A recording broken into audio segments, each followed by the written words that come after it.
नमस्कार साथियों।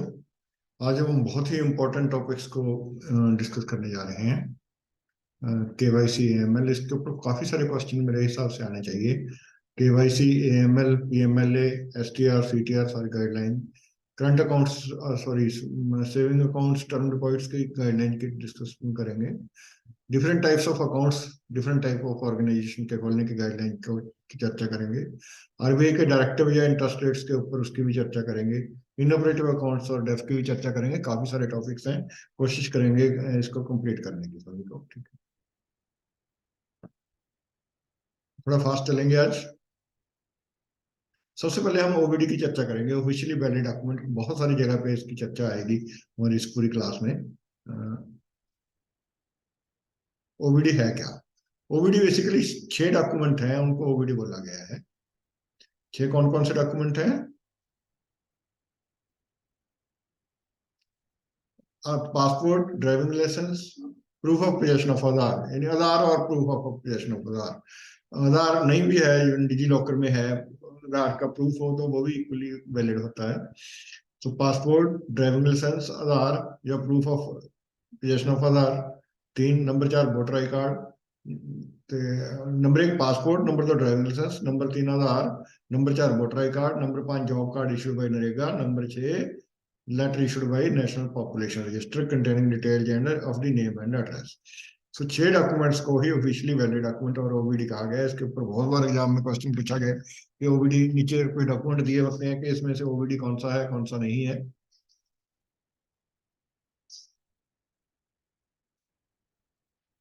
Guideline KYC में कस्टमर ड्यू डिलिजेंस का प्रोसीजर क्या है? इंडिविजुअल का अकाउंट खोलते समय या बेनिफिशियरी ओनर के समय। इंडिविजुअल की बात करते हैं हम। इंडिविजुअल का अकाउंट खोलते समय या आधार नंबर लेना है तो Aadhaar card number, when he desires of receiving any subsidy, या तो उसने कोई सब्सिडी लेनी है तो आधार मैंडेटरी है। अदरवाइज अगर वो बिलिंगली आधार देता है तो वेल एंड गुड, अगर बिलिंगली नहीं देता तो आधार के लिए हमने उसको फोर्स नहीं करना। एनी ऑफ दी ओबीडी, जो 6 ओबीडी है उसमें से कोई एक ओबीडी ले सकते हैं अकाउंट खोलते समय या कस्टमर की ड्यू डिलिजेंस करते समय। दूसरा, इसके साथ साथ पैन नंबर लेना है। जब पैन नंबर अगर उसके पास नहीं है तो उसका इक्विवेलेंट इक्वी डॉक्यूमेंट अगर वो नहीं है तो फॉर्म नंबर 60 लेना है। तो इंडिविजुअल के केस में कस्टमर ड्यू डिलिजेंस करते समय आधार जहाँ मैंडेटरी तब है अगर उसने सब्सिडी लेनी है। अदरवाइज 6 डॉक्यूमेंट्स जो हमने किए अभी उनमें से कोई एक प्लस पैन कार्ड लेना है। पैन का देखिए आपने नोट किया होगा कि ड्यू डिलिजेंस जो ओबीडी है 6 डॉक्यूमेंट, पैन उसमें नहीं है, राशन कार्ड उसमें नहीं है। ये बहुत इंपॉर्टेंट है, कई लोग उसको इंक्लूड कर लेते हैं। मतलब ज्यादातर लगता है पैन तो होगा लेकिन पैन नहीं है। ये 6 ही डॉक्यूमेंट है। पैन कई जगह आइडेंटिफिकेशन का प्रूफ है, लेकिन एज फार एज ओबीडी है, ओबीडी नहीं है पैन। क्योंकि पैन के अंदर एक तो एड्रेस नहीं होता, इसलिए पैन डॉक्यूमेंट वैसे ही काम नहीं कर सकता ओबीडी का। राशन कार्ड में एड्रेस तो होता है लेकिन राशन कार्ड को उतना वैलिड डॉक्यूमेंट नहीं माना गया। राशन कार्ड को ओबीडी का दर्जा नहीं दिया गया।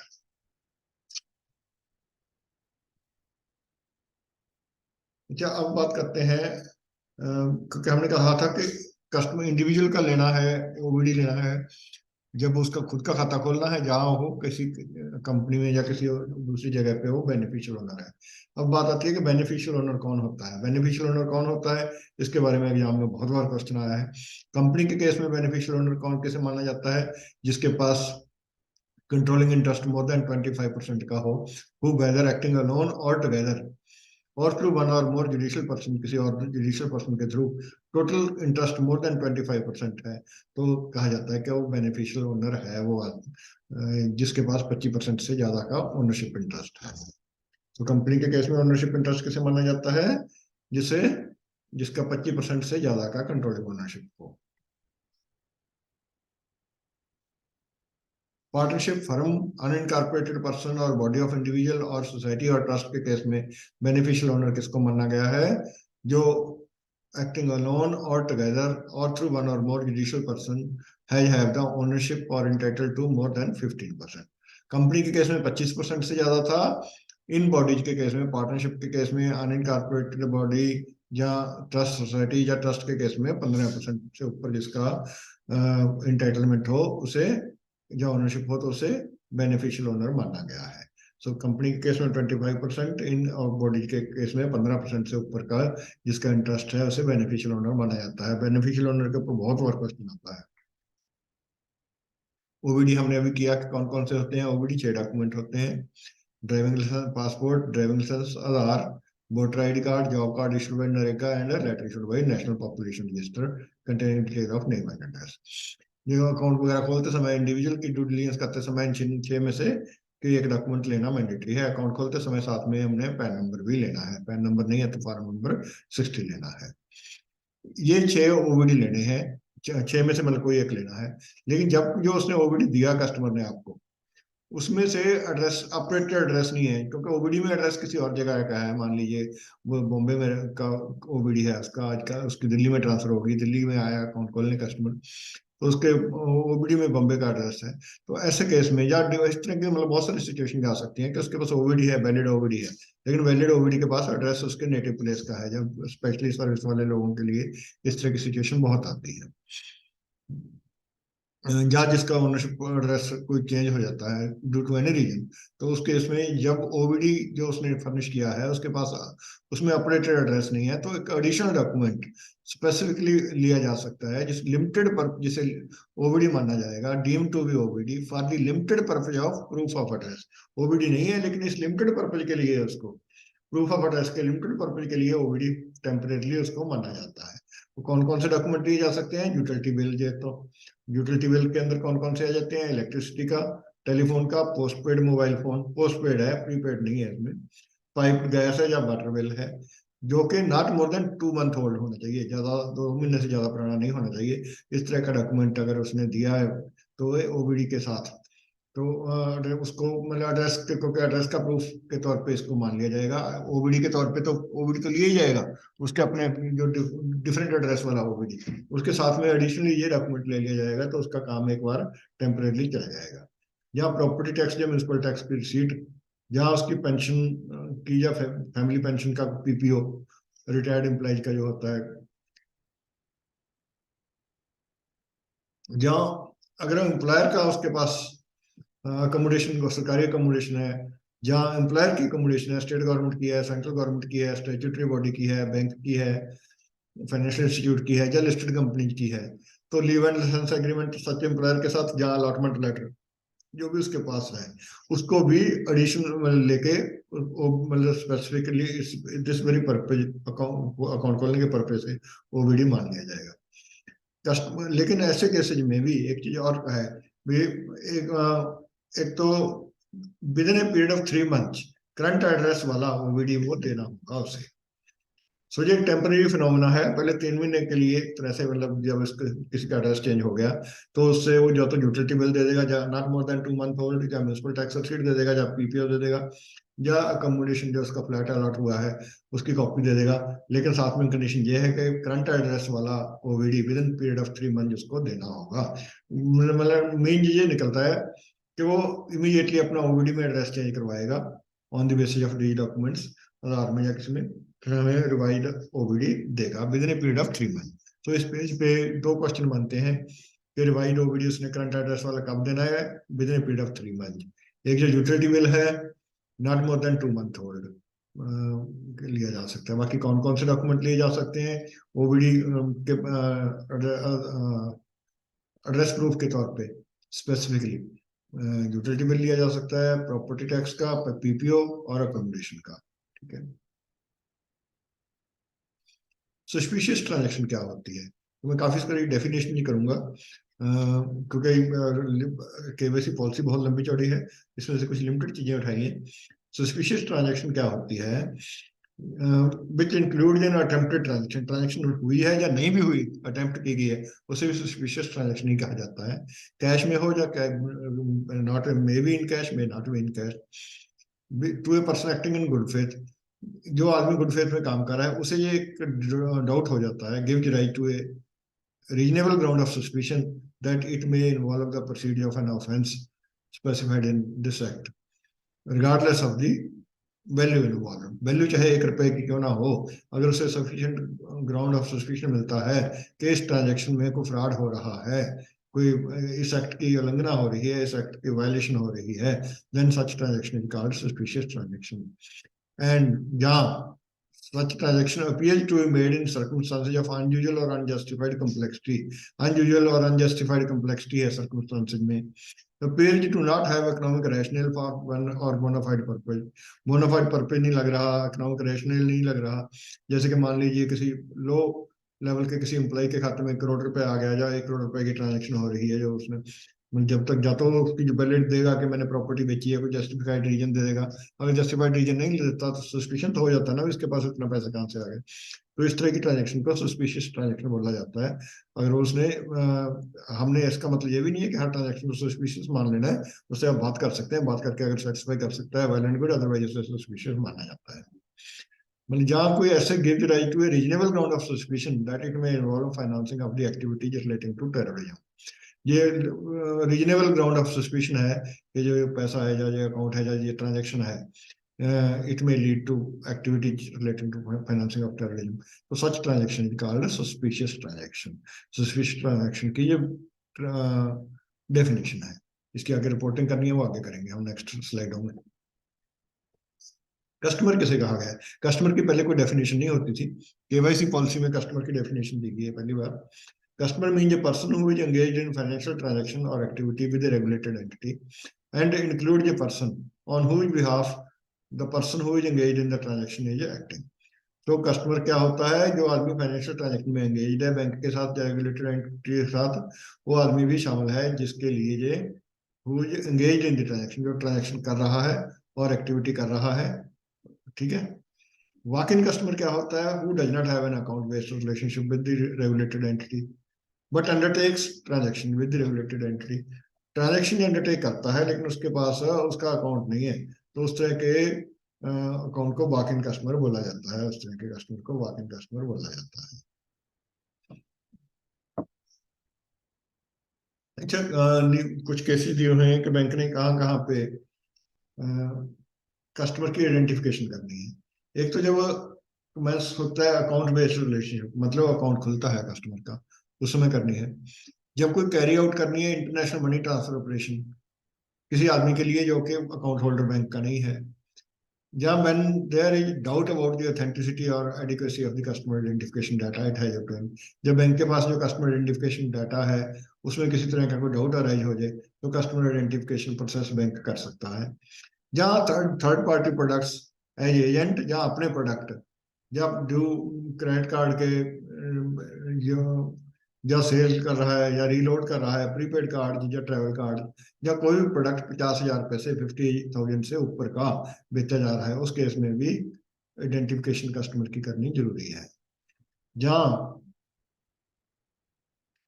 ट्रांजेक्शन कैरी आउट करनी है non account based customer, non account based customer की, बाकी कस्टमर की, where the amount involve is equal to और एक्सीड ₹50,000।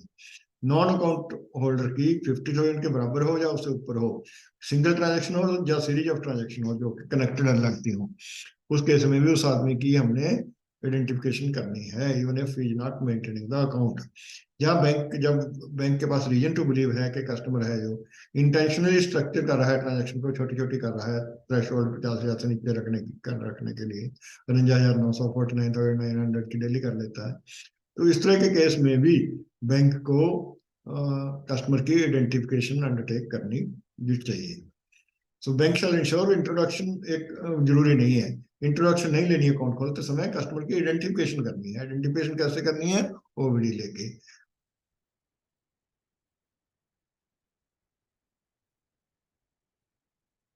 कस्टमर आइडेंटिफिकेशन के 2-3 तरीके हैं।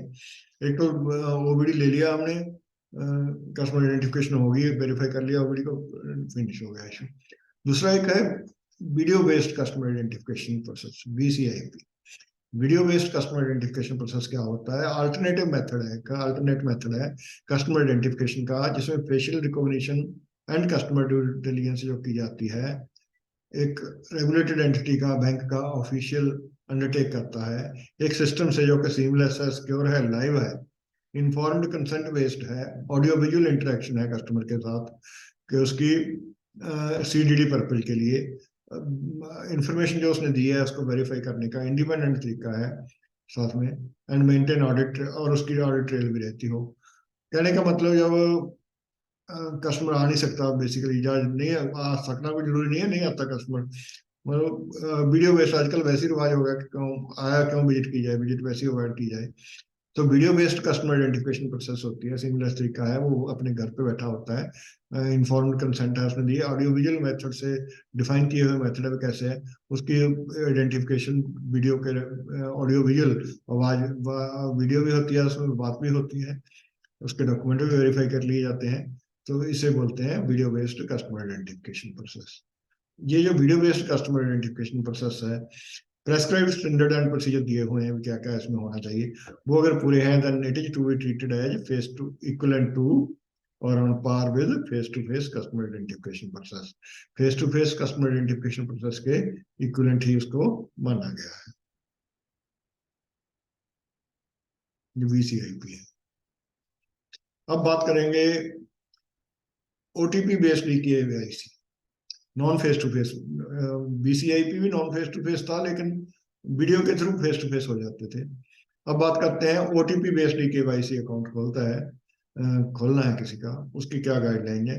बेसिकली ये फ्रैंकली ऑनेस्टली स्पीकिंग, इस तरह के अकाउंट्स प्रैक्टिकली बहुत कम होते हैं, लेकिन एकेडमिक पर्पज के लिए, एग्जामिनेशन पॉइंट ऑफ व्यू से ये बातें बहुत जरूरी हैं, क्योंकि केवाईसी पॉलिसी है जो रिजर्व बैंक की इशू की हुई, उसमें ये सब कुछ लिखा हुआ है और उसमें से क्वेश्चन अक्सर आते हैं।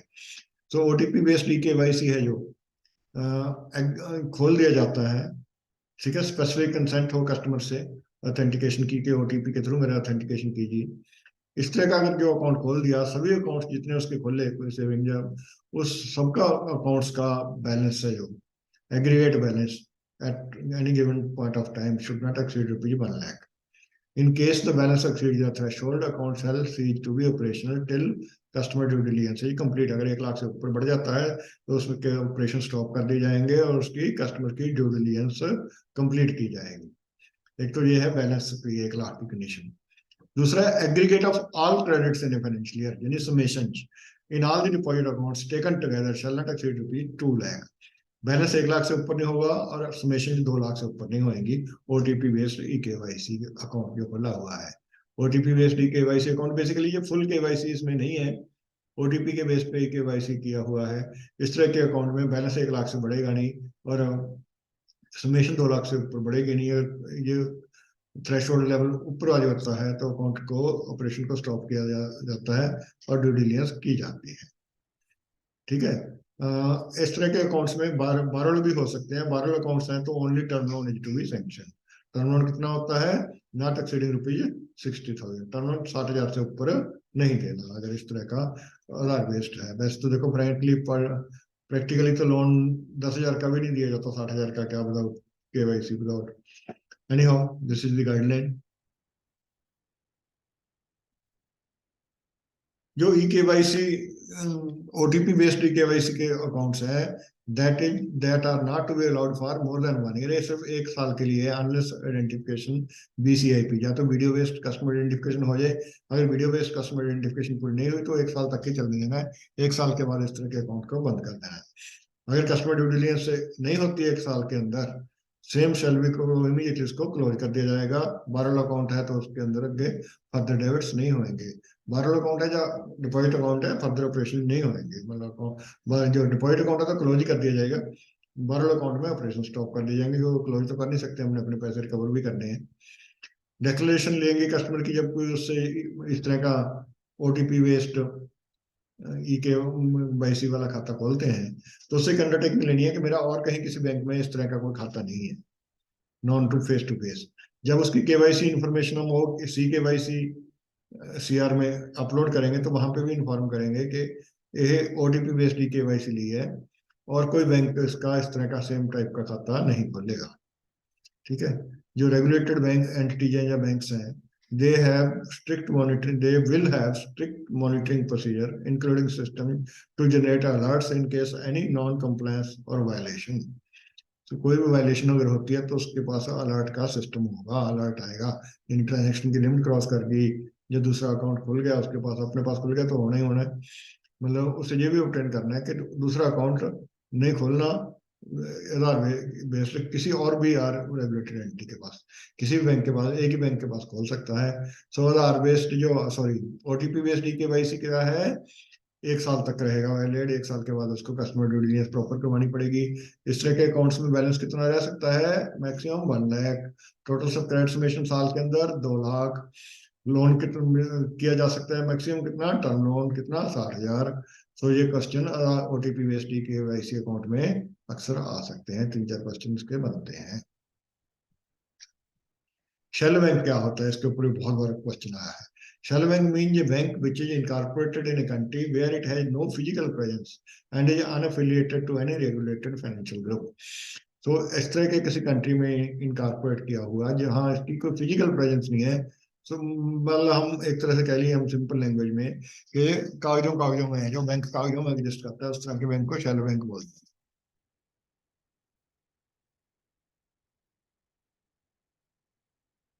ई के सॉरी केवाईसी पॉलिसी के की एलिमेंट्स क्या है, 4 की एलिमेंट्स हैं। Customer acceptance policy, risk management, customer identification procedure and monitoring of transaction. सबसे पहले तो कस्टमर के को एक्सेप्ट करना है, किसको करना है, क्या नहीं करना, किसको करना है। रिस्क मैनेजमेंट, रिस्क उसके रिस्क क्लासिफिकेशन, फिर कस्टमर के आइडेंटिफिकेशन का प्रोसीजर करना है। उसके बाद अकाउंट खुल गया तो उसकी ट्रांजेक्शन की मॉनिटरिंग करनी है। तो 4 की एलिमेंट्स है केवाईसी पॉलिसी के। अब बात करते हैं एक स्मॉल अकाउंट क्या होता है, इसके ऊपर भी कई बार क्वेश्चन आता है। अभी हमने किया था ओटीपी बेस्ड। इस स्मॉल अकाउंट भी उसी तरह का है जिसमें वो उसमें वो ओटीपी बेस्ड था, ये वैसे है, ये फिजिकली आया customer. In case and individual who open to open a bank account without full KYC, bank account खोलेगा। इस तरह के अकाउंट में ट्रांजैक्शन की क्या लिमिट है, in a financial year aggregate of all the credits will not exceed ₹1 lakh. उसमें कितना था, दुगना था, इससे 2 लाख था। Aggregate of all credit summation, इसमें 1 लाख है। स्मॉल अकाउंट में ओटीपी बेस्ड अकाउंट जो खोला था उसमें समेशन 2 लाख थी। Aggregate of all withdrawals and transfer in a month, ये एडिशनल कंडीशन है। एक महीने में 10,000 से ऊपर का टोटल पैसा विड्रॉल एंड ट्रांसफर का अमाउंट 10,000 से ऊपर का एक महीने में नहीं होएगा।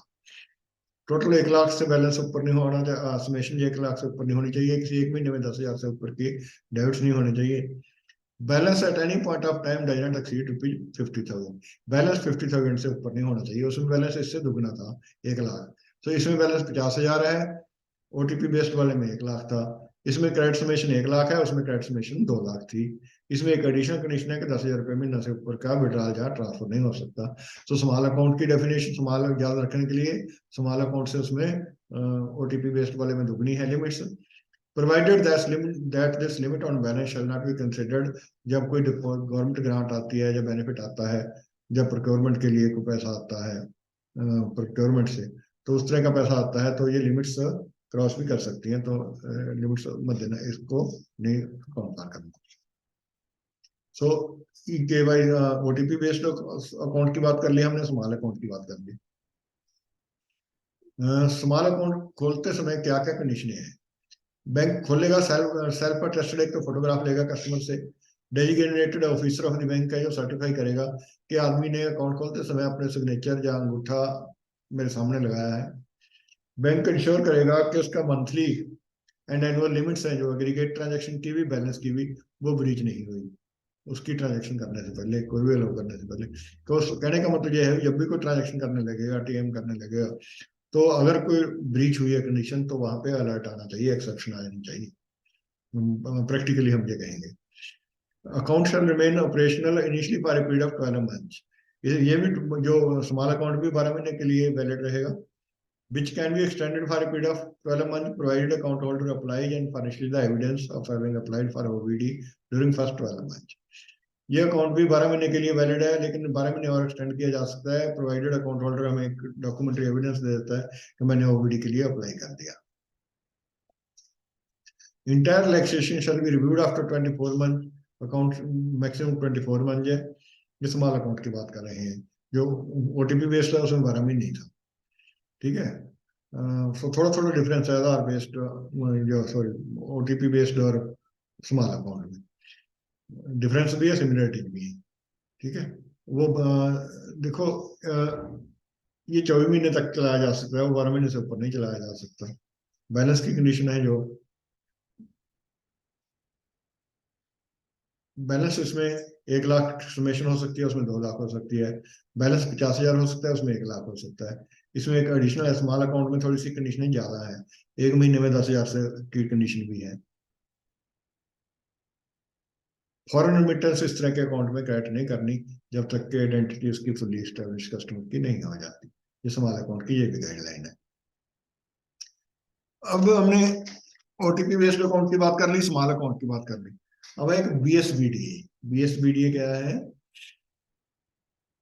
ये बैंकों को एक डायरेक्शन है कि banks will offer basic saving bank deposit account, BSBDA account, जो कि कॉमन फैसिलिटीज कस्टमर को देगा। एक तो ये समझ लीजिए, जो वो अकाउंट थे, स्मॉल अकाउंट था या ओटीपी बेस्ड था, उसमें कस्टमर की आइडेंटिफिकेशन प्रॉपर नहीं थी, केवाईसी डॉक्यूमेंट्स पूरे नहीं थे। लेकिन बीएसबीडीए अकाउंट में केवाईसी में कोई रिलैक्सेशन नहीं है, केवाईसी प्रॉपर लेनी है। ठीक है। Normal banking service available to all दी जानी है। अकाउंट में मिनिमम बैलेंस की कोई कंडीशन इसमें नहीं आएगी, कोई मिनिमम बैलेंस की कंडीशन नहीं है। ठीक है। डिपॉजिट विड्रॉल कर सकता है, एटीएम पे भी यूज कर सकता है, क्रेडिट रिसीट ई पेमेंट्स कर सकता है, कोई भी काम इसमें किया जा सकता है। कोई लिमिट नहीं है डिपॉजिट करवाने की।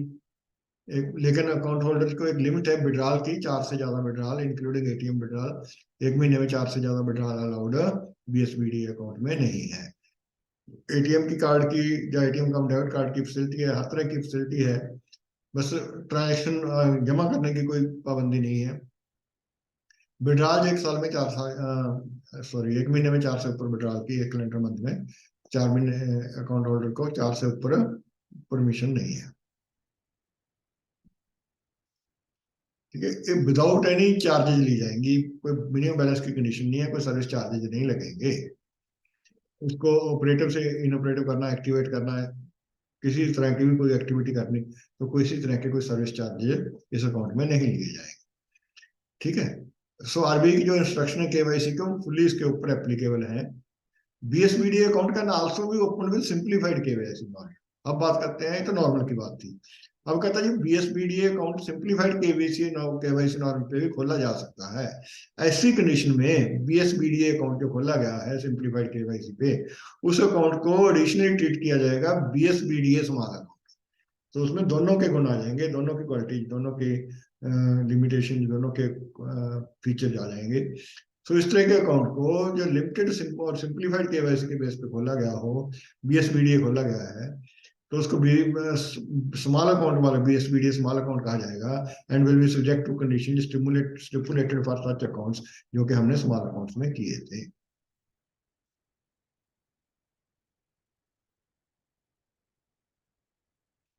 बीएसबीडीए अकाउंट है जो होल्डर है, और कोई सेविंग अकाउंट इस उस बैंक में नहीं खोल सकेंगे जिसमें ये खोला हुआ है। कस्टमर का कोई और बैंक उस अकाउंट बैंक में अकाउंट है तो विद इन 30 डेज उसको क्लोज करना है। इसके ऊपर भी कई बार क्वेश्चन आया है कि बीएसबीडीए वाले का अगर कोई और अकाउंट चल रहा है, वो कितने दिन के अंदर उसको क्लोज करना है। विद इन 30 डेज उसको अकाउंट क्लोज करना है। Registering basic banking no credit account है जो, उनको बेसिक बीएसबीडीए अकाउंट में ट्रांसफर कन्वर्ट करना है, ये भी गाइडलाइन है। अब बात करते हैं कि सोल प्रोप्राइटरशिप अकाउंट खोलते समय क्या क्या ड्यू डिलिजेंस मेजर करते हैं। सोल प्रोप्राइटर अकाउंट खोलते समय क्या क्या ड्यू डिलिजेंस मेजर जरूरी है। सोल प्रोप्राइटरी फर्म के केस में इंडिविजुअल के लेना है कस्टमर ड्यू डिलिजेंस, जो इंडिविजुअल का जैसे भी लेते हैं। उसके अलावा नीचे कुछ डॉक्यूमेंट दिए गए हैं, इन 5-6 डॉक्यूमेंट्स में से 2 डॉक्यूमेंट एटलीस्ट लेने हैं, जहां उनका प्रूफ, जो उस फर्म के, बेसिकली ये 2 फर्म के डॉक्यूमेंट्स हैं। कौन कौन से हैं? रजिस्ट्रेशन सर्टिफिकेट, या कोई सर्टिफिकेट या लाइसेंस है किसी म्यूनिसिपल अथॉरिटी का, शॉप एंड एस्टेब्लिशमेंट एक्ट में, या sale tax return and income tax return, या CST VAT GST certificate provisional हो या फाइनल हो, या सर्टिफिकेट और registration document issued by sale tax, service tax और प्रोफेशनल टैक्स अथॉरिटी, या आईईसी इंपोर्टर एक्सपोर्टर कोड हो इशूड बाई डीजीएफटी, और licence to practise in the name of property concern by any professional body such as Institute of cost accountants of India या valuer of India या इस तरह किसी भी professional body का certificate या लॉ काउंसिल का कोई एडवोकेट है तो complete income tax return, not just the acknowledgement in the name of sole proprietor, where the firm in income is reflected, duly authenticated and acknowledged by income authority, tax authority. ये भी एक उनमें document है. या utility bill such as electricity bill, water bill, landline, telephone bill. तो इन 6 documents में से एक तो इंडिविजुअल का लेने लेने जो भी डॉक्यूमेंट्स हमने कहे, इंडिविजुअल के क्या लेने हैं, ओबीडी लेना है, पैन नंबर लेना है, पैन नहीं है तो फॉर्म 60 लेना है. उसके अलावा इंडिविजुअल का लेने के साथ साथ फर्म का लेने हैं. फर्म के 6 डॉक्यूमेंट है, 6 में से कोई 2 डॉक्यूमेंट लेने हैं. लेकिन अगर बैंक सेटिस्फाइड है कि 2 डॉक्यूमेंट नहीं मिल पा रहे ड्यू टू वन और द अदर रीजन, तो 2 की जगह पे 1 डॉक्यूमेंट भी ले सकता है. अब बात करते हैं कंपनी का अकाउंट खोलते समय क्या क्या लेना है.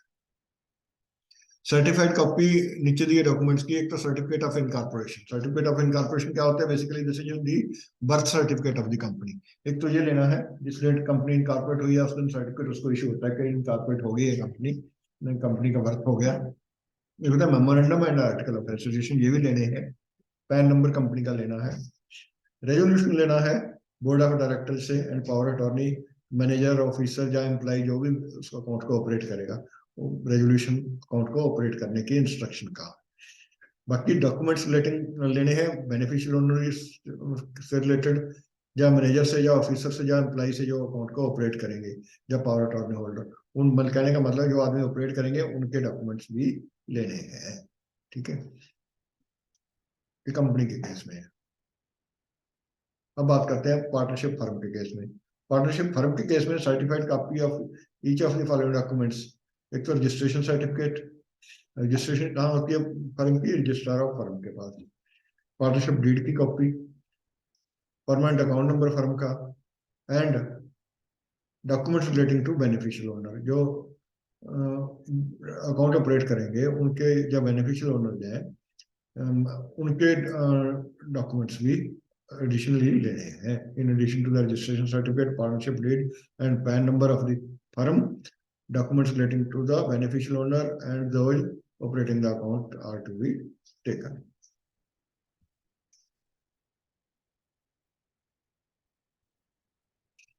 ट्रस्ट के केस में registration certificate, trust deed, PAN card, PAN number, इसी एंड डॉक्यूमेंट्स बेनिफिशियल ओनर के जहां अकाउंट को जो ऑपरेट करेंगे उनके भी लेने हैं. अब बात करते हैं केवाईसी डॉक्यूमेंट के अपडेशन की. इसके ऊपर बहुत बार क्वेश्चन आता है कि पीरियडिकली कब अपडेट करने हैं केवाईसी डॉक्यूमेंट डिफरेंट कैटेगरी के. regulated entity shall adopt a risk based approach for periodic operation of KYC. periodic operation of KYC के लिए risk based approach होएगी at least once in every 2 years for high risk customers. हर 2 साल में एक बार high risk customer का. Once in every 8 year for medium customer का. Once in every 10 year for low risk customer का from the date of opening the account या last KYC operation. उसके KYC document fresh लेने हैं. So fresh KYC documents कब fresh लेने हैं, periodically कब अपडेट करने हैं? हाई रिस्क कस्टमर के केस में 2 साल के बाद, मीडियम रिस्क कस्टमर के केस में 8 साल और लो रिस्क कस्टमर के केस में 10 साल. जो बहुत इंपॉर्टेंट है, ये 2 साल, 8 साल और 10 साल के बाद डॉक्यूमेंट केवाईसी डॉक्यूमेंट फ्रेश लेने हैं. सभी कैटेगरीज की बात कर रहे हैं. इसमें किसी मतलब तीनों कैटेगरीज का बता दिया कि जो हाई रिस्क है उसके 2 साल के बाद, मीडियम रिस्क का 8 साल के बाद, हाई रिस्क वाले का हाई रिस्क वाले का 2 साल, मीडियम रिस्क वाले का 8 साल, लो रिस्क वाले का 10 साल के बाद डॉक्यूमेंट्स केवाईसी डॉक्यूमेंट्स अपडेट करने हैं. हाई रिस्क कस्टमर्स को मोर इंटेंसिफाइड मॉनिटरिंग करनी है. System of periodic review of risk categorisation. मैं रिस्क कैटेगराइजेशन की बात कर रहा हूँ, केवाईसी डॉक्यूमेंट्स के अपडेशन की बात नहीं कर रहा. केवाईसी डॉक्यूमेंट अपडेट तो वही 2 साल, 8 साल या 10 साल के बाद करने हैं. लेकिन रिस्क कैटेगराइजेशन उसकी periodicity at least once in 6 month. High risk accounts के केस में एटलीस्ट वंस इन 6 मंथ उसकी रिस्क कैटेगराइजेशन का रिव्यू करना है. ठीक है. अगर मतलब हाई रिस्क निकलता है तो need for applying enhanced due diligence or measures for applying enhanced due diligence are to be put in place. Marketing firm specially multi level marketing companies है, उनको बहुत क्लोजली मॉनिटर करना है, ये भी गाइडलाइन है। हाई रिस्क अकाउंट्स में, high risk में आती है ये। तो एक और किस किस के केस में इनहांस ड्यू डिलिजेंस करनी है, तीन तरह के जो अकाउंट बताए गए हैं। वो हाई रिस्क की बात थी, ये आता है इनहांस ड्यू डिलिजेंस किस में करनी है। Accounts of non face to face customer, जो फेस टू फेस नहीं है कस्टमर, उसमें इनहांस ड्यू डिलिजेंस करने की जरूरत होती है। पोलिटिकली एक्सपोज्ड पर्सन कौन है, वैसे उनके केस में कौन होते हैं, डेफिनेशन वगैरह बहुत ज्यादा लंबा चला जाएगा। पोलिटिकली एक्सपोज्ड पर्सन बेसिकली हम यहीं तक सीमित रखेंगे अपने आप को। Client accounts open by professional intermediary, जो प्रोफेशनल इंटरमीडियरी हैं, या कोई एजेंट एडवोकेट है, अपने क्लाइंट्स का खोला, सीए ने अपना खाता खोला अपने क्लाइंट्स के बिहाफ पे, उसमें पैसा आ रहा है, इस तरह के अकाउंट्स में के इनहांस ड्यू डिलिजेंस की जरूरत है। सिंप्लीफाइड ड्यू डिलिजेंस नॉर्म है, वो किसके लिए, सेल्फ हेल्प ग्रुप के लिए। वो कह रहे हैं कस्टमर ड्यू डिलिजेंस सभी मेंबर्स की सेल्फ हेल्प ग्रुप्स की जरूरत नहीं है जब खाता सेविंग खाता खोला जा रहा है।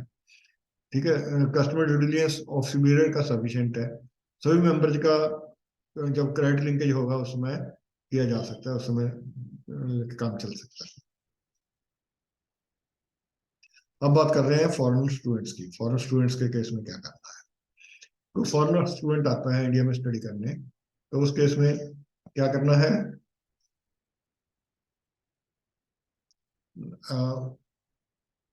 फॉरेन स्टूडेंट के केस में खाता खोल देते हैं हम। खाता खोल के एनआरओ अकाउंट खोला जाएगा। किस चीज के बेसिस पे खाता खोला जाएगा, पासपोर्ट के बेसिस पे, या उसके वीजा भी होगा, इंडियन वीजा और इमिग्रेशन इंडोर्समेंट हुई हुई होगी। ठीक है, उसमें आइडेंटिटी एंड एड्रेस उसके अपने होम कंट्री का मिल जाएगा, फोटोग्राफ मिल जाएगी, टुगेदर विद फोटोग्राफ, फोटो भी लेनी है। एंड लेटर ऑफरिंग एडमिशन, जिस कॉलेज में जिस इंस्टीट्यूट में उसकी एडमिशन हुई है उसका एक लेटर चाहिए होगा। तो फॉरेन अकाउंट स्टूडेंट का अकाउंट खोला जा सकता है। ठीक है, प्रोवाइडेड लोकल एड्रेस की अंडरटेकिंग को with in period of 30 days दे देगा खाता खोलने के बाद, तो लोकल एड्रेस को बैंक वेरीफाई करेगा, साइड लोकल एड्रेस है ये वेरीफाइड। वेरीफाई करने के दो तीन तरीके हैं, पहले ही किसी समय होता था, आजकल ज्यादा नहीं है। पहले तो अकाउंट खोलते समय भी लोकल एड्रेस को वेरीफाई कैसे करते हैं, या तो उसको रजिस्टर्ड एडी से लेटर भेजेंगे या विजिट करेंगे।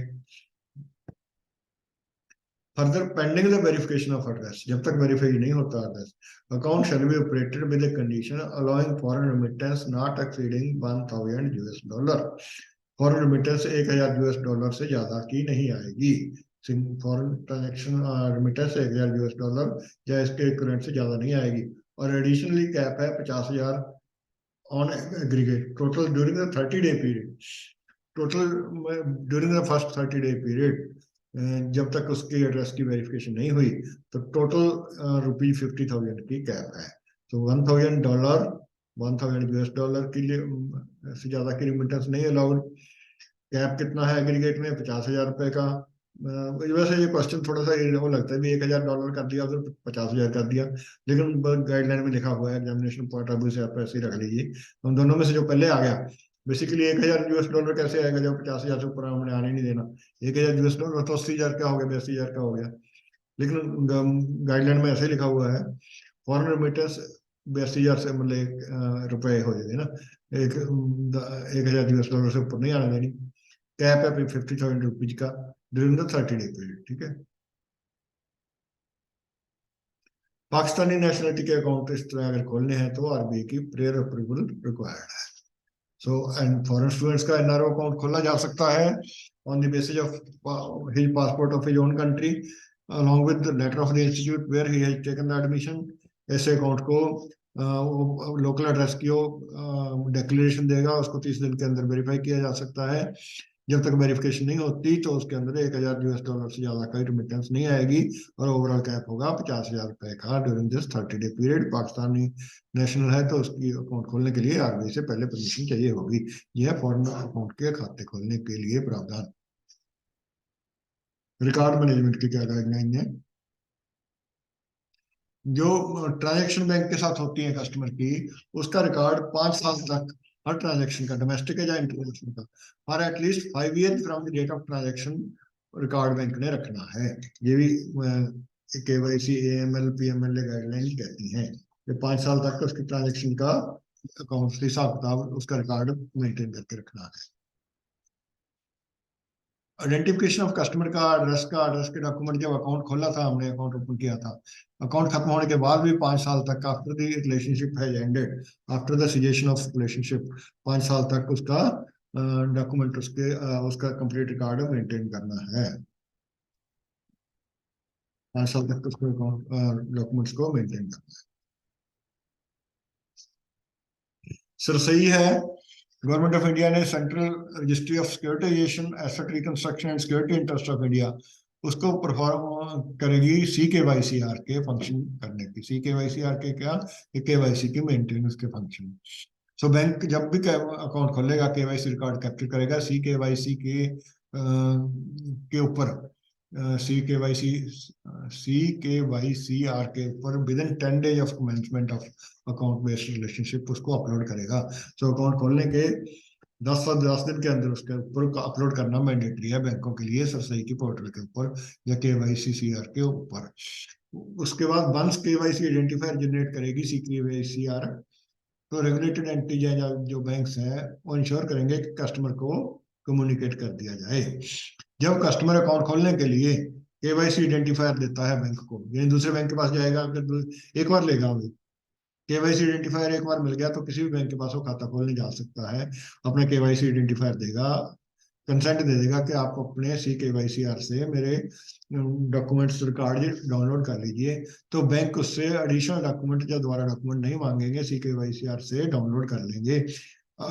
सब्जेक्ट एक्सेप्ट, जहाँ उस केसेज में बैंक मांग सकता है जब उसको एडिशनल, या तो कोई चेंज इन इन्फॉर्मेशन है जो एग्जिस्टिंग रिकॉर्ड से, मतलब डिफरेंट एड्रेस दे रहा है, करंट एड्रेस वेरीफाई करना है, जब बैंक को लगता है कि वेरीफाई करना उसकी आइडेंटिटी जरूरी है, एनहांस ड्यू डिलिजेंस की जरूरत है, किसी तरह कोई अप्रोप्रिएट रिस्क प्रोफाइल को उसका क्लाइंट का बनाने के लिए, तो अदरवाइज अगर उसने अपना आइडेंटिफायर दे दिया, KYC आइडेंटिफायर दे दिया, उसी के बेसिस पे अकाउंट खुल जाता है, दूसरे बैंक में जाके भी खुल जाएगा, क्योंकि वो कॉमन है सभी बैंकों के लिए।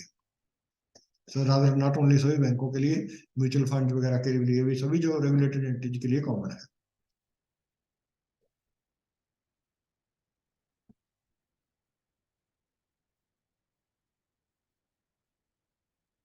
अकाउंट पे चेक्स मैं जो ना डिफरेंट डिफरेंट जगह से निकाले हुए हैं, ये गाइडलाइन है, सिंगल सिंगल गाइडलाइन, कोशिश करिए कि बहुत सारे क्वेश्चन कवर हो जाए। थोड़ा सा मेरे को भी लग रहा है आज मैं थोड़ा फास्ट चल रहा हूँ। अकाउंट पे ही चेक है, कस्टमर के अकाउंट में ही कलेक्ट करना है, सभी लोग हम जानते हैं, लेकिन कोऑपरेटिव सोसाइटी के केस में उसके मेंबर का अकाउंट, कोऑपरेटिव सोसाइटी के कंस्टिट्यूएंट का चेक कलेक्ट किया जा सकता है, अगर वो साइन करके देता है, अथॉराइज करता है, अथॉरिटी देता है। ठीक है, अदरवाइज और किसी का नहीं किया जा सकता, अकाउंट पे ही चेक अदरवाइज सारे अकाउंट में ही किए जाते हैं। डिमांड ड्राफ्ट की बात करें, डिमांड ड्राफ्ट है या इशू करना है, या TT NEFT IMPS कोई भी इशू करना है, तो value of less 50,000 and above, 50,000 and above की करने हैं तो डेबिट टू कस्टमर अकाउंट ही करने हैं, कैश लेके नहीं कर सकते। ठीक है, value of 50,000 and above cash payment से नहीं कर सकते, 50,000 से नीचे का DD या NEFT या IMPS कैश कर सकते हैं, उसके ऊपर का नहीं कर सकते, ये गाइडलाइन है।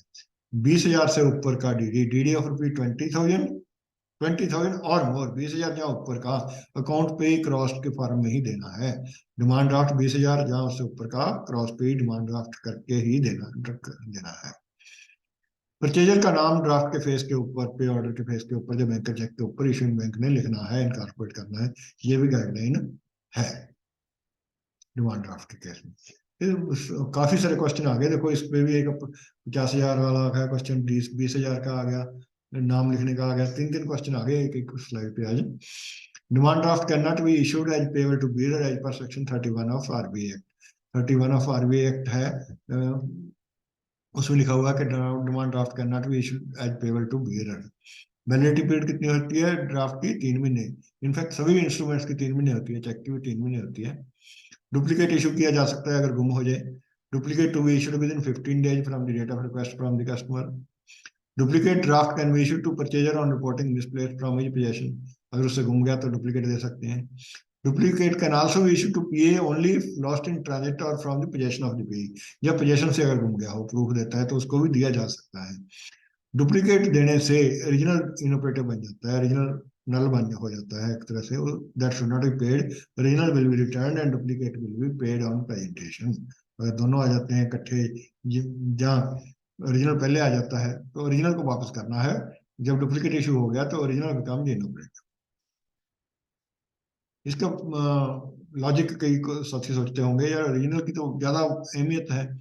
जब डुप्लीकेट दे दिया हमने, बेसिकली डुप्लीकेट देते समय हम ड्यू डिलिजेंस यूज करते हैं कि पे तो नहीं हुआ, और इंडेमनिटी बॉन्ड भी लेते हैं कि अगर उसको पे करने से अगर बैंक को लॉस हो गया तो उससे रिकवर करेंगे। श्योरिटी भी ले लेते हैं कई बार, डिपेंडिंग अपॉन के उसकी क्रेडिट वर्दीनेस क्या है।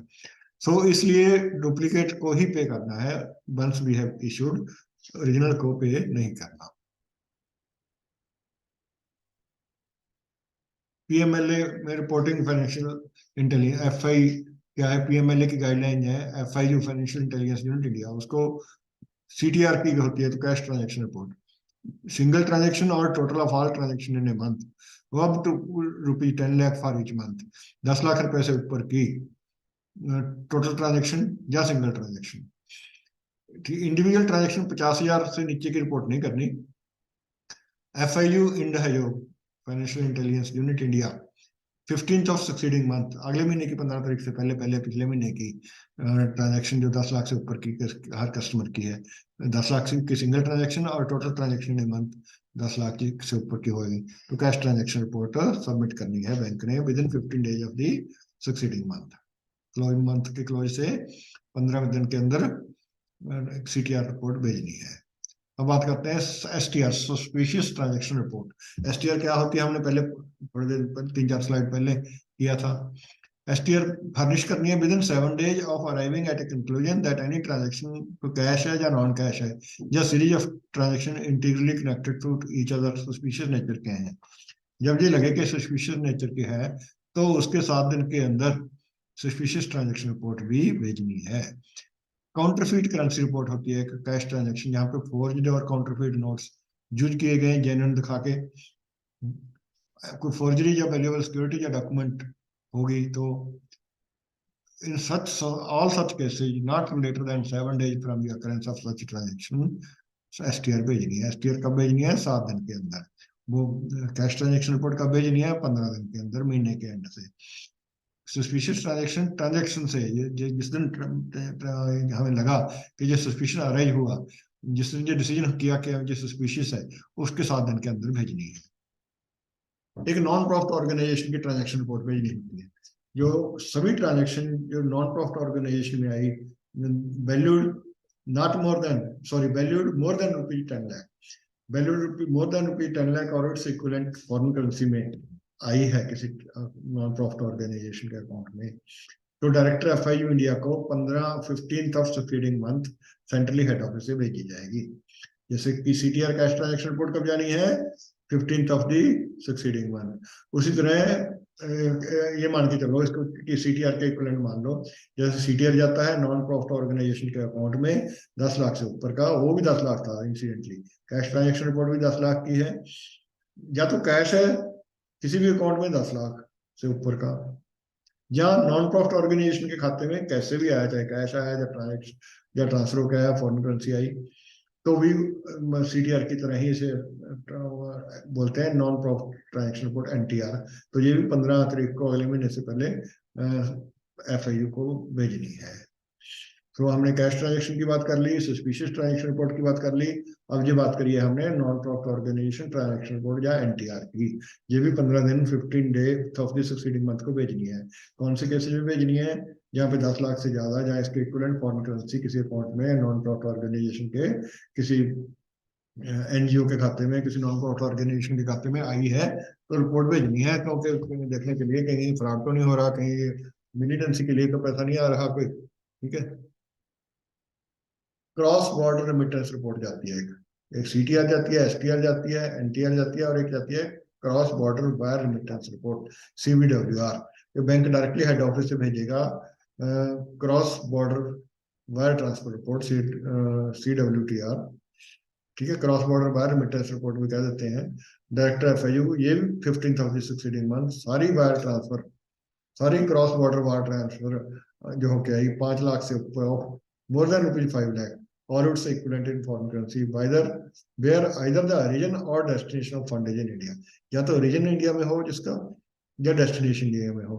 सो क्रॉस बॉर्डर रेमिटेंसेज जहाँ होती हैं, हर तरह की क्रॉस बॉर्डर, ये देखो इससे जस्ट पहले हमने किया था नॉन प्रॉफिट में, यहाँ 10 लाख से ऊपर, ये हर तरह की 5 लाख से ऊपर की, 5 लाख से ऊपर की ट्रांजेक्शन वैल्यू जिसमें इक्विवेलेंट फॉरेन, 5 लाख और इसके इक्विवेलेंट फॉरेन करेंसी के, जहाँ पे आइदर ओरिजिन और डेस्टिनेशन फंड का इंडिया में है, तो क्रॉस बॉर्डर वायर रिपोर्ट जानी है, CBWR या CWTR जानी है।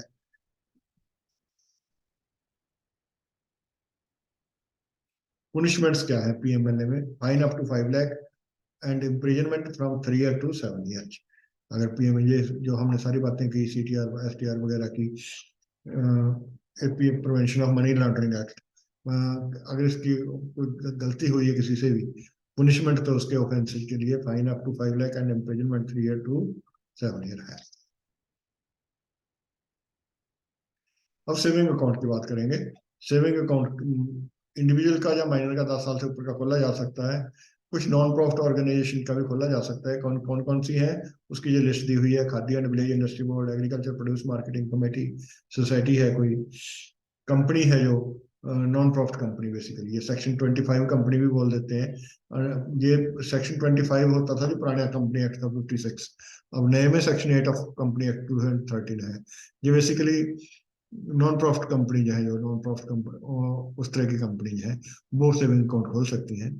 इंस्टीट्यूशन जिसकी इनकम टैक्स से एग्जेम्प्टेड है, या गवर्नमेंट डिपार्टमेंट सब्सिडीज के केस में in respect of grants or subsidies released for implementation of various government schemes sponsored by central government or subject to state government, subject to the condition that they produce an authorization from respective central or state government for opening the saving fund account. तो normally government departments का हम next slide में पढ़ेंगे, account नहीं खोलना। Government departments जो budgetary allocation के ऊपर है उसका सेविंग अकाउंट नहीं खोलना, लेकिन उन गवर्नमेंट डिपार्टमेंट या एजेंसी का अकाउंट खोला जा सकता है जो डिफरेंट स्कीम या स्पॉन्सर्ड बाय सेंट्रल और स्टेट गवर्नमेंट की ऑथराइजेशन लेटर गवर्नमेंट से वो लेके देते हैं कि सेविंग अकाउंट खोलने की परमिशन है। Subsidies in respect of grant या सब्सिडी आई, ग्रांट आई या सब्सिडी आई, जो ग्रांट्स या सब्सिडी से आए हो पैसे का सेविंग अकाउंट खोला जा सकता है। अदरवाइज इन ऑर्गेनाइजेशन का नहीं खोला जा सकता, सब्सिडी या ग्रांट आई है उसका खोला जा सकता है प्रोग्राम की implementation. Women and children in rural area DWCRA का खोला जा सकता है, सेल्फ हेल्प ग्रुप्स का खोला जा सकता है, फार्मर क्लब का खोला जा सकता है, इनका सेविंग अकाउंट खोला जा सकता है। अदरवाइज इंडिविजुअल का ही खोला जा सकता है, अदर देन इंडिविजुअल इनका खोला जा सकता है। सेविंग फंड किस किस को नहीं अलाउड? गवर्नमेंट डिपार्टमेंट्स को, बॉडीज को नहीं अलाउड जो डिपेंड अपॉन करते हैं बजटरी एलोकेशन के अपने फंक्शन को पूरा करने के लिए। सो हमने पीछे जो किया था गवर्नमेंट डिपार्टमेंट्स की उन स्कीम के लिए जो सब्सिडीज से, देखो किसका खोल सकते हैं? Government departments, bodies in respect of grants and subsidies. Government departments का वैसे खाता जो बजटरी एलोकेशन के ऊपर है अपने एक्टिविटी करने के लिए, उसका खाता नहीं खोलना।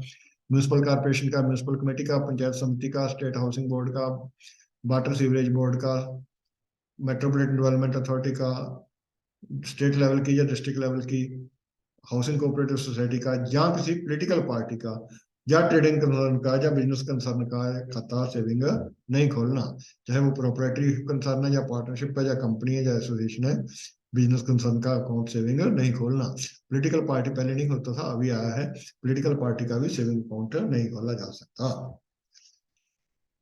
सेविंग अकाउंट की गाइडलाइन 2025 अक्टूबर 2011 को आई थी कि banks are free to determine their saving bank deposit rate. पहले सेविंग के रेट रेगुलेट किए जाते थे, रिजर्व बैंक फिक्स करता था, सभी बैंक का सेविंग का रेट कॉमन होता था।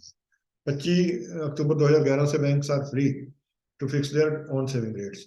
बैंक्स के गाइडलाइन है कि banks must offer uniform rate for deposit up to 1 lakh. 1 lakh तक के रेट के लिए यूनिफॉर्म देंगे, डिफरेंशियल रेट 1 लाख से ऊपर के डिपॉजिट के ऊपर दिया जा सकता है। रेट ऑफ इंटरेस्ट कैलकुलेशन कैसे होता है? डेली बैलेंस के ऊपर, to be calculated on quarterly और अर्लियर इंटरवल। क्वार्टरली कैलकुलेट करेंगे या अर्लियर, ये बैंकों की डिस्क्रिप्शन है। क्वार्टरली की मैंडेटरी गाइडलाइन है RBI। डेली बैलेंस के ऊपर होता है, जैसे पहले किसी समय होता था 10 तारीख से ऊपर, जब मतलब कोई आजकल वो नहीं है कंडीशन, सीधी कंडीशन आ गई कि डेली बैलेंस पे कैलकुलेशन होगा। तो कैलकुलेशन भी सिंपल होगी, खैर आजकल कंप्यूटराइजेशन होगी। हमें तो मैनुअल के जमाने देखे हैं, जो प्रोडक्ट लगते थे, इंटरेस्ट कैलकुलेट अप्लाई होता था सेविंग में। Minimum balance requirement bank prescribe कर सकते हैं। मिनिमम बैलेंस ना लगने से स्टिपुलेटेड चार्जेज या पेनल्टी या नॉन मेंटेनेंस ऑफ क्यूबी के चार्जेज लगाए जा सकते हैं। ठीक है। लेकिन अगर मिनिमम बैलेंस पड़ा है, चेक आ गया, चेक वापस नहीं किया जा सकता कि बैलेंस मिनिमम बैलेंस से नीचे चला जाएगा। उस चेक रिटर्न करने की बैंक के पास अथॉरिटी नहीं है। अगर बैलेंस पड़ा है, क्यूओबी नहीं मेंटेन हो रहा, बैलेंस चेक पे करने से बैलेंस क्यूओबी से नीचे चला जाएगा, मिनिमम रिक्वायर्ड बैलेंस से नीचे चला जाएगा, even then cheque is to be paid, however bank can levy the penalty. अगर बैंक ने कोई सर्विस चार्जेज चेंज करनी है या मिनिमम बैलेंस रिक्वायरमेंट्स में कोई चेंज करनी है, तो एटलीस्ट 1 मंथ पहले उसकी एप्लीकेबिलिटी से अपने कस्टमर्स को बताना होगा। अगर कस्टमर इसके कारण कोई अपना अकाउंट बंद करना चाहता है, बैंक उसे क्लोज करने देंगे अकाउंट बिना किसी चार्जेज के।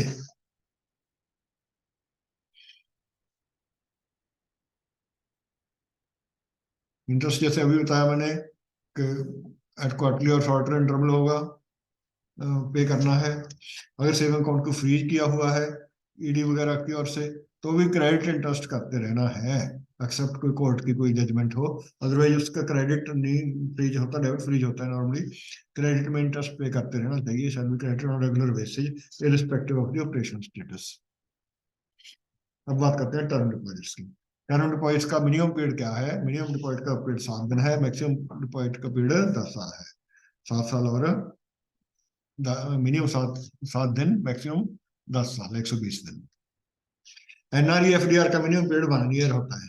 प्रीमेच्योर कैंसलेशन, प्रीमेच्योर कैंसलेशन की फैसिलिटी हर एफडीआर में प्रोवाइड करनी है। अप टू 15 लाख मैंडेटरी है। 15 लाख से ऊपर का नॉन कॉलेबल डिपॉजिट इंडिविजुअल से, non callable deposit from individual can be for amount of ₹15 lakh. So जो इंडिविजुअल से डिपॉजिट है 15 लाख तक का, वो नॉन कॉलेबल नहीं हो सकता, उसको डिनाई नहीं की जा सकती प्रीमेच्योर फैसिलिटी इंडिविजुअल आदमी को 15 लाख से नीचे के डिपॉजिट के ऊपर। 15 लाख से ऊपर के डिपॉजिट के लिए इंडिविजुअल से भी की जा सकती है, अदर देन इंडिविजुअल के ऊपर नहीं है लिमिट। ये मैंडेटरी क्या है? प्रीमेच्योर फैसिलिटी अलाउ करने की इंडिविजुअल की कंडीशन है कि 15 लाख से नीचे इंडिविजुअल को फैसिलिटी देनी ही देनी है। कैश पेमेंट एफडीआर की लेस देन 20,000 किया जा सकता है, beyond this through account only. अगर नहीं करते तो इसको इक्विवेलेंट जितना अमाउंट कैश पे किया है उसके इक्विवेलेंट का फाइन लगेगा, इनकम टैक्स एक्ट ये कहता है। अब ओवरड्यू टर्म डिपॉजिट के ऊपर इंटरेस्ट का क्या प्रावधान है? If a term deposit matures and proceeds are unpaid, the amount left unclaimed with the bank shall attract rate of interest as applicable to saving account or the contracted rate of interest on the matured term deposit, whichever is lower. If a term deposit matures and proceeds are unpaid, amount left unclaimed होगा जो उसके ऊपर interest कौन सा पे होगा? As applicable to saving rate और contracted rate of interest on matured FDR which average lower. So overdue FDR रहेगी अगर उसके ऊपर ब्याज देना है, या सेविंग वाला या कंट्रैक्टेड रेट, दोनों में से जो लेस होगा। ये गाइडलाइन है। अब बात करते हैं हम डोरमेंट अकाउंट्स की। डोरमेंट अकाउंट्स क्या होते हैं? एनुअल रिव्यू करना है जिस अकाउंट में कोई ट्रांजेक्शन नहीं है, मोर देन 1 ईयर देखना है। ठीक है। कस्टमर को, जिसमें अकाउंट में नहीं, 1 साल में कोई ट्रांजेक्शन नहीं है, कस्टमर को बोला जाएगा, कस्टमर को अप्रोच किया जाएगा, एसएमएस भेजा जाएगा या लेटर लिखा जाएगा कि कोई ट्रांजेक्शन नहीं है आपके अकाउंट में। सेविंग अकाउंट और करंट अकाउंट को इनऑपरेटिव कब माना जाएगा? If there are no customer induced transaction for a period of for over a period of 2 years. जो 2 साल के तक कोई ट्रांजेक्शन में नहीं होती, तो उस अकाउंट को डोरमेंट अकाउंट माना जाएगा या इनऑपरेटिव माना जाएगा। एक डेफ है। डेफ क्या है? Depositor education and awareness fund scheme. ये क्या है? Depositor education and awareness fund scheme. Non operative account या इनऑपरेटिव अकाउंट्स के जो पैसे हैं वो डेफ में भेजे जाएंगे। कब भेजे जाएंगे? जब वो 10 साल तक कोई अकाउंट में ऑपरेशन ना हो। इनऑपरेटिव 2 साल के बाद हो जाता है, उसके बाद फर्दर 8 साल के बाद इनऑपरेटिव 10 ईयर एंड अबव हो जाता है। जब इनऑपरेटिव 10 ईयर एंड अबव होता था पहले, बैंक में कैटेगरी होती थी, अब तो वो कैटेगरी रह ही नहीं गई ना एक तरह से, क्योंकि वो डेप में चला जाता है। 10 साल के बाद डेप में चला जाएगा। उसके ऊपर रेट ऑफ इंटरेस्ट क्या है?